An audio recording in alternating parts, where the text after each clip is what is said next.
আমরা দেখব কিভাবে আমাদের উইন্ডোজে গিট কনফিগার করব এবং ইনস্টল করব। এরপর আমাদের গিটহাবে কিভাবে ফোল্ডার বা রিপোজিটরি তৈরি করব, পুশ করব। তো চলুন শুরু করা যাক। Welcome.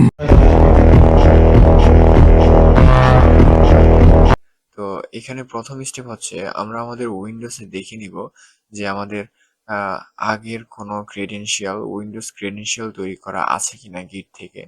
তো সেটি চেক করার জন্য এটা চেক করব যে অনেক সময় হয় কি যে আমরা গিট তৈরি করতে চেয়েছি বা কনফিগার করতে চেয়েছি, করতে পারি নাই, আহ, বা উম, বা এনি হাউ কোনো একটা প্রবলেম ফেস করতেছি, যার কারণে আমরা গিট ইউজ করতে পারতেছি না।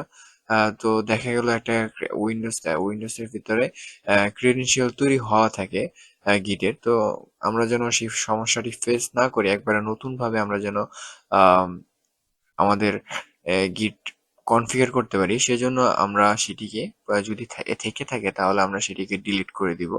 আর যদি না থাকে তাহলে আমরা সেকেন্ড স্টেপ থেকে শুরু করতে পারি। তো আমরা চেক করি যে আসলে আমাদের উইন্ডোজ ক্রেডেনশিয়াল আছে কিনা গিটের। তো প্রথমত আমরা আমাদের এখানে সার্চ করব যে ক্রেডেনশিয়াল ম্যানেজার, এটার মধ্যে যাব। যাওয়ার পরে উইন্ডোজ ক্রেডেনশিয়ালস, এখানে যাওয়ার পরে দেখব যে আমাদের এখানে গিট নামের কোনো ক্রেডেনশিয়াল আছে কিনা। যদি না থাকে তাহলে মনে করবেন যে এখানে আগে কখনো কনফিগার করা হয়নি। তো কেটে দিব, যেহেতু আমার নেই। আমি সেকেন্ড স্টেপ ফলো করব। তো সেকেন্ড স্টেপ আমরা এখন একটি ব্রাউজারে যাব, যে কোনো ব্রাউজার হতে পারে। সেখানে গিয়ে আমরা গিট ইনস্টল করব। তো সেটির জন্য আমি ফায়ারফক্সে চলে গেলাম। সেখানে গিয়ে সার্চ করব ডাউনলোড, আর নর্মালি সার্চ ডাউনলোড গিট।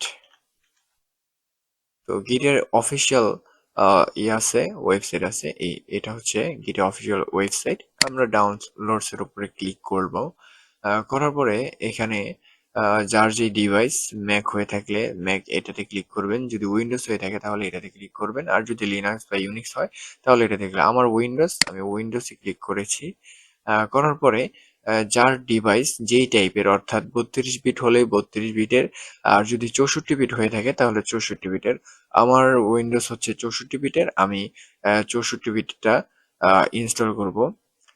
এটা কিভাবে চেক করবেন সেটার জন্য আপনারা আবার উইন্ডোজে ক্লিক করবেন। ক্লিক করার পরে এখানে সার্চ করবেন ডিভাইস ইনফো। ডিভাইস ইনফো বা যেভাবে আপনি আপনার ডিভাইসের দেখতে পারেন, ইনফো, এই যে অ্যাবাউট ইওর পিসি। তো দিলাম, ক্লিক করলাম। এখানে যাওয়ার পরে দেখবেন যে আপনার ডিভাইসটি কত বিটের, এই যে সিস্টেম টাইপ। তো আমারটা 64 বিটের। আপনারা চার চারটা চেক করে নেবেন যদি না জেনে থাকেন। আমি জানতাম, তবুও আপনাদের দেখানোর স্বার্থে এটিকে চেক করলাম। এখন যেহেতু আমারটা 64 বিটের, তো আমি কি করব, 64 বিটের উপরে ক্লিক করব। ক্লিক করার পরে এটি অটোমেটিকলি ডাউনলোড শুরু হয়ে গেছে। আমার এটা আহ, পূর্বে থেকে ডাউনলোড করা আছে। তো আমি এটিকে ডাউনলোড কমপ্লিট করব না। তো এখানে ক্লোজ করে দেবো। আপনারা ডাউনলোড যাদের নাই তারা ডাউনলোড কমপ্লিট করবেন। আহ, আমি ক্লোজ করে দিলাম। তো আমার এটি অলরেডি ডাউনলোড করা আছে, এই যে। তো এটিকে এখন আমরা কি করব, ইনস্টল করব। ভিডিওটি হয়তো খুব লং হয়ে যাচ্ছে। আমরা আশা করব বা চেষ্টা করব যে ভিডিওটা যেন লং না হয়। সিলেক্ট করব। সিলেক্ট করার পরে রাইট ক্লিক করে রান অ্যাডমিনিস্ট্রেটর, এরপরে ইয়েস দিব। দেওয়ার পরে এটার কনফিগারেশন চালু হবে ইনস্টলেশনের। তো এটার প্রথম এদের একটু ইনফরমেশন বা লাইসেন্স যেটা বলেন, সেটা দেখাচ্ছে। নেক্সট করব। নেক্সট করার পরে আমাদের এখানে ডিরেক্টরি দেখাচ্ছে। তো ডিরেক্টরি যেটা আছে ডিফল্ট, আমরা সেটাকেই রাখবো। রাখার পরে এইখানে আপনারা যদি চান যে এটার ইনস্টল হওয়ার পরে এটার একটা আইকন সহকারে ডেস্কটপে একটা, ওই যে যেমন কিছু ইনস্টল হলে এটা ডেস্কটপে দেখায়, তো চাইলে দিতে পারেন, আর চাইলে না চাইলে নাও দিতে পারেন। তো আমরা দেখে দিচ্ছি। অন করে দিলাম যেন ইনস্টল হওয়ার পর আমাদের ডেস্কটপে এই আইকনটা দেখায়। নেক্সট করলাম। নেক্সট করার পরে এখানে এটা যেটা আছে ডিফল্ট থাকবে। এটাও ডিফল্ট যা আছে। এখানে একটা জিনিস, সেটা যদি আপনি প্রথম অপশন চালু রাখেন, যে এটি রাখেন, সিলেক্ট রাখেন, তাহলে যে যদি আপনি আপনার গিট, যখন আপনি কোনো কিছু করবেন, গিটে কোনো কিছু পুশ করতে যাচ্ছেন বা কোনো ফাইল ইনিশিয়াল করবেন, তখন হচ্ছে তারাই ডিসাইড করে দিবে কোনো একটা নাম, আম, নাম ডিসাইড করে দিবে বা নাম দিয়ে দিবে ডিফল্ট ভাবে। আর যদি আপনি চান না আমি ওভাররাইড করব, তাহলে ওভাররাইড করে এখানে আপনি একটা নাম দিয়ে দিতে পারেন। যেমন এখানে মেইন দেওয়া আছে, আপনি মেইন ছাড়াই যে ট্রাঙ্ক অ্যান্ড ডেভেলপমেন্ট, আদার্স অনেক কিছু দেওয়া যাইতে পারে। তো আই থিঙ্ক এখানে যা আছে সেটা দেওয়াটাই বেটার। আর এছাড়া যদি না দিতে চান তাহলে তাদের উপর ছেড়ে দেন, যে আপনারা যা করার করেন। দেওয়ার পরে এটা সিলেক্ট করে দিলাম, আমি এটি রাখলাম। দেওয়ার পরে নেক্সট করে দিলাম। এখানে যেটা রেকমেন্ডেড দেখাচ্ছে সেটাই থাকুক ডিফল্ট। এখানে এটাও যেখানে যা আছে ডিফল্ট সেটাই থাকুক। নেক্সট দিব, এটাও ডিফল্ট যা আছে তাই। এখানে এটাও ডিফল্ট যেটা আছে তাই, আমাদের কোনো চেঞ্জ করার প্রয়োজন নাই, এখানেও কোনো চেঞ্জ করার প্রয়োজন নাই। নেক্সট, এখানেও কোনো চেঞ্জ করার প্রয়োজন নাই, এখানেও কোনো চেঞ্জ করার প্রয়োজন নাই। এখানে ডিফল্ট যা আছে তাই থাকবে।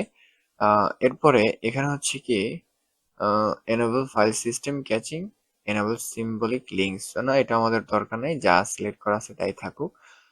এখানে হচ্ছে দুইটা অপশন দিয়ে রাখছে, অর্থাৎ হয়তো কোনো এক্সট্রা ফেসিলিটিস হবে। কি কি আছে, enable experimental support for sudo consoles, enable experimental built-in file system। তো দুইটাই খুব ভালো সুবিধা, তো এই দুইটাকে টিক মার্ক দিলাম। যাদের লাগবে না তারা টিক মার্ক না দিয়ে ইনস্টল করতে পারেন, দুইটাই টিক মার্ক উঠিয়ে দিবেন যদি থেকে থাকে। আর যদি প্রয়োজন হয় তাহলে দুইটা টিক মার্ক দিয়ে ইনস্টলে ক্লিক করবেন। তো আমাদের ইনস্টলিং প্রসেসিং শুরু হয়ে গেছে অলরেডি। তো এটা শেষ হলে আশা করি আমাদের গিট ইনস্টল করা শেষ। তখন এরপর আমরা দেখব যে আমাদের আসলে গিটটা ইনস্টল হয়েছে কিনা। এরপর আমরা ওই যে উইন্ডোজ ক্রেডেনশিয়ালও দেখবো, যে আসলে আমাদের উইন্ডোজ ক্রেডেনশিয়ালও গিটের একটা অ্যাকাউন্ট তৈরি হয়েছে কিনা সেটাও দেখবো। এবং আমাদের কমান্ড লাইন আছে সিএমডি তে দেখবো যে আসলে আমাদের গিট ইনস্টল হয়েছে কিনা।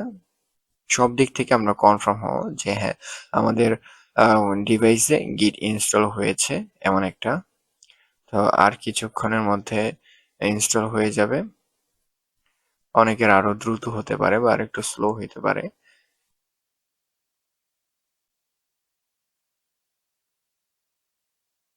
Almost done. Yes, almost done. এখানে দুটো অপশন দিয়েছে, যে ভিউ রিলিজ নোট, এটাতে টিক দেওয়া আছে, এটা উঠিয়ে দেবো। কারণ ওনাদের এটা যে যেদিন রিলিজ হয়েছে, কি কি রিলিজ হয়েছে বা কি কি আপডেট ছিল সেটার একটা নোট দিবে, আমার দেখার দরকার নাই। লঞ্চ এ গিট ব্যাশ, এটা ফিনিশ দেওয়ার সাথে সাথে এটা যেন ওপেন হয়, মানে গিট ব্যাশটা ওপেন হয়, মানে দেখার জন্য আর কি। তো দিলাম। তো গিট ব্যাশটা ওপেন হয়েছে, থাকুক, এটাকে মিনিমাইজ করে রাখি। এখন আমরা চেক করব হচ্ছে কি আমাদের গিটটা ইনস্টল হয়েছে কিনা। আমরা আবার উইন্ডোজে ক্লিক করব, সেখান থেকে কি করব, সিএমডি, সিএমডি তে যাব,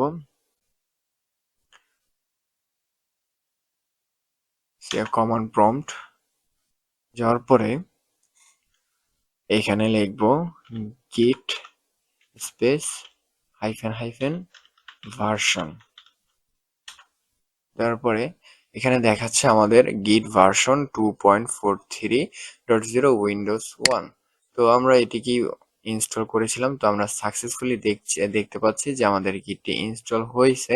তো এখন হচ্ছে আমরা দেখবো হচ্ছে কিভাবে গিটহাবে আপনি একটি প্রজেক্ট বা একটি ফাইলকে পুশ করতে পারেন রিপোজিটরি ক্রিয়েট করে। তো সেটার জন্য সর্বপ্রথম আপনার প্রয়োজন হবে একটি গিটহাব অ্যাকাউন্ট, যেটি যে অ্যাকাউন্ট খোলা আহামরি কঠিন কিছুই নেই, ইউটিউবে হিউজ পরিমাণ ভিডিও আছে, দেখে ক্রিয়েট করে নেবেন। 2 মিনিট সর্বোচ্চ সময় লাগবে। যাদের ক্রিয়েট করা আছে তারা নেক্সট স্টেপগুলো ফলো করতে পারেন। তো এখানে আমাদের যে প্রথম কাজটি হবে সেটি হচ্ছে একটি রিপোজিটরি ক্রিয়েট করা, নিউ রিপোজিটরি। এখান থেকে রিপোজিটরিটির একটি নাম দিবেন। আমি একটি নাম দিব টাস্ক 2, নাম দিয়ে দিলাম। এরপরে এখানে হচ্ছে টাস্ক, মানে যে কোনো নাম আপনি একটা ডিসক্রিপশন দিলেই হলো। টাস্ক 2 ফর আমি দিয়ে দিলাম। এটা পাবলিক রাখতে চাইলে পাবলিক রাখতে পারেন, আর যদি প্রাইভেট রাখতে চান তাহলে প্রাইভেটও রাখতে পারেন, সমস্যা নেই। একটা রিডমি ফাইল যুক্ত করতে পারেন, অর্থাৎ এখানে কিছু আপনার প্রয়োজনীয় তথ্য বা কি রিলেটেড দিচ্ছেন রিপোজিটরি ক্রিয়েট করছেন সে রিলেটেড বিভিন্ন লেখা বা টেক্সট এখানে দিতে পারেন। আমি আর কিছুই দিব না, বাস এই পর্যন্ত। আর বাকি যে অ্যাডভান্স লেভেলগুলো আছে এগুলো আহামরি কিছুই না, আপনারা আস্তে আস্তে শিখে যাবেন। তো এখানে ক্রিয়েট রিপোজিটরি, তো আমাদের এটা ক্রিয়েট হয়েছে, কিন্তু এখনো আমাদের কোনো ফাইল বা কোনো প্রজেক্ট আমরা এখনো পুশ করতে পারিনি। আমরা এটার মধ্যে পুশ করব, তো কিভাবে পুশ করব সেটার জন্য আমাদেরকে কমান্ডগুলো দিয়ে দিছে। তো আমরা এখন যাব হচ্ছে কোথায়, আমরা এখন যাব হচ্ছে আমাদের একটি ফোল্ডারে। আমরা একটি ফোল্ডার ক্রিয়েট করে নিয়েছি, এখানে একটা ফোল্ডার ক্রিয়েট করেছি। তো আপনাদের সুবিধার্থে আমি নতুন একটা ফোল্ডার ক্রিয়েট করি। একটা ফোল্ডার ক্রিয়েট করলাম, সেখানে একটা টেক্সট ফাইল নেই, টেক্সট ফাইল নিলাম, এটা শর্ট একটা নাম দেই সুবিধার্থে, এস এস নাম দিলাম। দেওয়ার পরে আমরা কি করব, এটার মধ্যে কিছু লেখা লিখি, লিখলাম লিখি হচ্ছে নেক্সট বাইনারি, নেক্সট বাইনারি, এটাকে সেভ দিলাম, সেভ দিয়ে কেটে দিলাম। এখন এটার ভিতরে আমাদের এনে লেখা আছে, আমি চাচ্ছি যে গিটহাবে এই টেক্সটটা আমরা পুশ করব। সেজন্য সেটা করব কিভাবে, সেটা করতে হলে আপনাকে কি করতে হবে, যেহেতু আমরা এটা ক্রিয়েট করেছি, একটা রিপোজিটরি ক্রিয়েট করেছি, এটার মধ্যে পুশ করব। তো আমরা পূর্বে দেখিয়েছিলাম যে কিভাবে গিট ইনস্টল করতে হয়। তো গিট ইনস্টল করার পরে ওপেন গিট ব্যাশ এটা করব। করার পরে এখানে আমরা কি করব, এই ফোল্ডারটিকে অর্থাৎ এই ফাইলটিকে ইনিশিয়ালাইজড করব। ইনিশিয়ালাইজড করার জন্য একটি কমান্ড লিখতে হবে, গিট ইন ইট, তারপরে এন্টার দিব। তাহলে সে ইনিশিয়ালাইজড করছে। ইনিশিয়ালাইজড করার পরে দেখতে পাচ্ছি যে আমরা ডট গিট নামের একটা ফোল্ডার নতুন দেখতে পাচ্ছি, যেটি হাইডেন রয়েছে। তো এখন হচ্ছে আমরা এই ফোল্ডারটিকে অ্যাড করব, অর্থাৎ এই ডকুমেন্টটিকে অ্যাড করব। অ্যাড করার জন্য কমান্ডটি হচ্ছে গিট অ্যাড, আমাদের যেটিকে অ্যাড করতে যাচ্ছি সেটির নাম ss.txt, যেহেতু এটিকে ইনিশিয়ালাইজড করছে এবং এখানে কি কি আছে না আছে ও এখন জেনে গেছে, তো আমরা এখন দিয়ে দিলাম যে তুমি এটাকে অ্যাড করো। দিলাম, এন্টার দিলাম। এন্টার দেওয়ার পরে আমরা দেখতে পাচ্ছি আমাদের পরের লাইনে চলে আসছে। এখন যে কাজটি হচ্ছে, এখন আমাদের এখানে যে কমান্ডগুলো দিয়ে দিয়েছে সেই কমান্ডগুলো আমরা ফলো করব। তো এখানে আমরা এই দুটি লাইন অলরেডি করে ফেলেছি, তো আমাদের থার্ড লাইন থেকে কাজ শুরু হবে। এই লাইনগুলো থেকে কাজ শুরু হবে। আমরা এটা কপি করলাম, কপি করে নিয়ে এখানে গেলাম, গিয়ে কি করবো, পেস্ট করব। পেস্ট করার পরে এই যে এই স্ট্রিংটা আছে, এই স্ট্রিং এর মধ্যে আপনি আপনার যে কোনো লেখা লিখতে পারেন যে কি রিলেটেড। আমি দেখলাম যে টিএক্সটি ফাইল লিখে দিলাম, দিয়ে এন্টার দিলাম। দেওয়ার পরে এখন আমাদের এই কমান্ডটি দেওয়ার পালা। কপি করলাম, কপি করে এখানে সেম ভাবে পেস্ট করে দিব। পেস্ট করে দেওয়ার পরে আবার এন্টার দিব। এন্টার হয়ে গেছে। এখন আমাদের পরের গিফটের পালা। এখন এটির মাধ্যমে হচ্ছে আমরা পরিচয় করাই দিচ্ছি যে আমরা কিসের ভিতরে এই ফাইলটিকে রাখবো, কোন রিপোজিটরির মধ্যে। তো সেটি এখানে পরিচয় করা দেওয়ার জন্য আমরা এটিকে এখন দিলাম, তারপরে এন্টার দিব। তো দেখেন এখানে কি কি আছে, এখানে আছে হচ্ছে আমার ইউজার নেম আর আমরা যে রিপোজিটরিটা ক্রিয়েট করছি সেটি। তো এখানে বোঝাই যাচ্ছে যে আসলে আমাদের এই ফাইলটিকে বা টেক্সট ফাইলটিকে কোনটির ভিতরে রাখবে বা রাখতে চাচ্ছি। তারপরে আমরা এন্টার দিব। এন্টার দেওয়ার পরে আমরা এখানে লাস্ট যে আমাদের কমান্ডটি আছে সেটি হচ্ছে এই কমান্ডটি কপি করব। কপি করার পরে পেস্ট করে দিব, পেস্ট করে দিব। অনেক সময় দেখা গেলো এখানে কপি করে আনার সময় স্পেস কপি হয়ে যায়, তো স্পেস কপি হয়ে গেলে এখানে কিছু এক্সট্রা ক্যারেক্টার চলে আসে, সেগুলোকে কেটে দিবেন, দেখবেন আপনার কমান্ড গুলো ঠিক আছে কিনা। তো আমার এখানে কমান্ড ঠিক আছে, এখন আমি এটা এন্টার দিব। তবে এখানে একটা জিনিস হচ্ছে যে আপনি যখন প্রথম আর কি এই লাস্ট এই কমান্ডটিকে যখন এন্টার দিবেন তখন একটা পপ আপ চালু হবে যে সাইন আপ করার জন্য, গিটহাব সাইন আপ করার জন্য। তো সেটি সেখানে সাইন আপ করে নেবেন। সেটি হচ্ছে এই যে এরকম দেখতে, এরকম একটি পপ আপ আসবে। হ্যাঁ, এরকম একটি পপ আপ আসবে, গিটহাব সাইন ইন করা। আপনি চাইলে sign in with your browser, আপনি ব্রাউজারের মাধ্যমে করে নিতে পারেন। যদি আপনার ব্রাউজারে গিটহাব অলরেডি লগ ইন করা থাকে তাহলে বেশি সময় নেবে না, জাস্ট এখানে ক্লিক করলেই হয়ে যাবে, একটি ব্রাউজার ওপেন হবে, আর কিছুই না। আর এরপরে হচ্ছে code, sign in with code. এখানে এখানে যদি ক্লিক করেন তাহলে ক্লিক করলে আপনার মেইলে হয়তো একটা কোড যাবে বা এখানে একটা কোড দিবে, সেই কোডটা আপনার কি করতে হবে, এখানে কোথাও বসাই দিলে আর কি আপনার এটা সাইন ইন হয়ে যাবে। তো আমাদের এই কাজটি হয়ে যাওয়ার পর আমার এখানে ডিরেক্টলি চলে যাবে, পুশ হয়ে যাবে। তো আমাদের মনে হচ্ছে যে আমাদের ফাইলটি অলরেডি পুশ হয়ে গেছে। যদি পুশ হয়ে গিয়ে থাকে তাহলে আমরা যদি এখানে রিলোড দিই তাহলে আমরা দেখতে পাবো যে আমাদের সেই ফাইলটি এই যে চলে আসছে। এই যে ss.txt নামে আমরা একটি ফাইল যোগ করেছিলাম এবং এটির মধ্যে আমরা কি রেখেছিলাম, যে এই লাইনে লিখেছিলাম নেক্সট বাইনারি। যাদের ভিডিওটি ভালো লাগবে বা ভালো লেগেছে, যদি একটু ইনফরমেটিভ মনে হয় তাহলে চ্যানেলটিকে সাবস্ক্রাইব করবেন। আর এছাড়া এখানে আরো কিছু কাজ আছে, সেটি হচ্ছে যদি আপনি এই টেক্সট ফাইলের মধ্যে কোনো এডিট করে থাকেন বা মনে করেন যে এটার পরে আরো কিছু লেখা আপনি অ্যাড করেছেন, হ্যাঁ, তাহলে সেটিকে কিভাবে এরকম গিট ব্যাশের মধ্যে থেকে আহ, এটিকে ডিলিট না করে অ্যাড করে নিতে পারেন, সেটি দেখাবো। যদি আপনারা দেখতে চান বা দেখার ইচ্ছা প্রকাশ করেন, একজনও যদি কমেন্ট করেন, তাহলে আমি নেক্সট ভিডিওতে কিভাবে আপডেট করে, আমরা ধরে নিই যে কিভাবে আপডেট করে আমাদের রিপোজিটরিটি সেটিকে দেখাই দিব। ইনশাল্লাহ পরবর্তী ভিডিওর জন্য অপেক্ষা করবেন, এবং পরবর্তী ভিডিওটি যদি আপনারা চেয়ে থাকেন বা মনে করেন যে প্রয়োজন, তাহলে কমেন্ট করে দিবেন।